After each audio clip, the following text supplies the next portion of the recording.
अधिसूचना 2 दिसंबर 2025 के विरोध को लेकर जिले के नोटरी पब्लिक ने जिला कलेक्टर को मुख्यमंत्री के नाम का ज्ञापन सौंपा, जिसमें उन्होंने कहा कि सरकार द्वारा जारी नई ऑनलाइन पंजीयन अधिसूचना से नोटरी पब्लिक और अधिवक्ताओं के सामने रोजगार का संकट उत्पन्न हो जाएगा। ज्ञापन देने आए वकीलों ने बताया कि दैनिक समाचार पत्र में प्रकाशित घर बैठे ऑनलाइन पंजीयन करवाए संबंधी सूचना के बाद पहले से जारी दस्तावेज लेखन अनुज्ञा पत्र स्वतः ही अप्रभावी हो जाएंगे, जिससे बड़ी संख्या में लोगों की जीविका प्रभावित होगी और बेरोजगारी बढ़ेगी।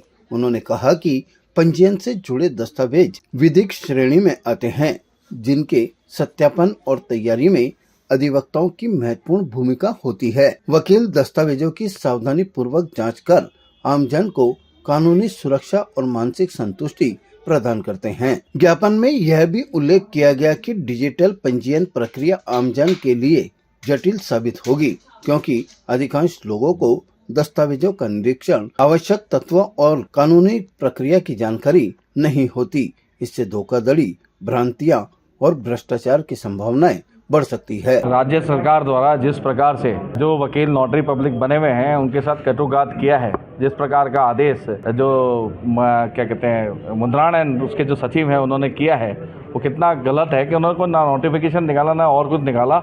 एक छोटा सा एक नोटिस निकाल के ये कह दिया कि जो भी नोटरी पब्लिक द्वारा एग्जीक्यूट पेपर होगा, चाहे वो इकरारनामा हो, किरायानामा हो या अन्य कोई बैंक के दस्तावेज हैं, सबको शून्य माना गया है। आप उसको सब रजिस्ट्रार के पास स्टाम्प ड्यूटी देके रजिस्टर कराएंगे। तो राज्य सरकार व केंद्र सरकार ने बल्क में इतने नोटरी पब्लिक क्यों बनाए, जब राज्य सरकार की यही नीति थी कि नोटरी से काम ही नहीं कराना है, उनसे निष्पादित ही नहीं कराना है और स्टेट गवर्नमेंट अपने उपपंजीयक से ही निष्पादित करा के रेवेन्यू जनरेट करेगी। सरकारें व्यापारी की तरह काम करने लग जाती हैं, तो उसके बाद आम आदमी जो सबसे बड़ी नोबल प्रोफेशन कहा, उसको भी एक तरह से नीचा दिखाने का काम किया। आज जो सरकार चल रही है वह सरकार सिर्फ व्यापारिक रूप से चल रही है, हर जगह सिर्फ व्यापार की मंशा देखती है कि कैसे हम पैसे आम आदमी से लें। ये इसका सीधा सीधा इफेक्ट भी मैं उन आम आदमियों से भी अपील करता हूँ, आप पर ही पड़ेगा, क्योंकि हर पर स्टाम्प ड्यूटी जब लगेगी तो मिनिमम स्टाम्प ड्यूटी अगर आप आते हैं तो 3% के करीब है, तो कई एग्रीमेंट पे 5% की होगी, पावर ऑफ अटॉर्नी पे जो 2% चल रही है वो भी 5% पे चले जाएगी। तो ये सीधा सीधा आम आदमी के ऊपर भी भार पड़ेगा। सिर्फ सरकार का काम आज की तारीख में व्यापार के साथ जैसा करना हो गया, सिर्फ राजस्व कमाने की सोचती है, जनता के लिए कभी भी नहीं सोचती।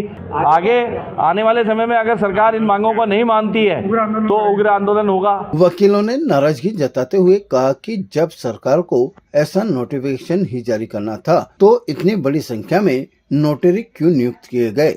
अब नोटिफिकेशन से नोटरी और दस्तावेज लेखकों के सामने रोजी रोटी का संकट खड़ा हो गया है। ताजा खबरों के लिए देखते रहें सरेराह न्यूज। अपना फोन उठाएं और सब्सक्राइब करना ना भूलें।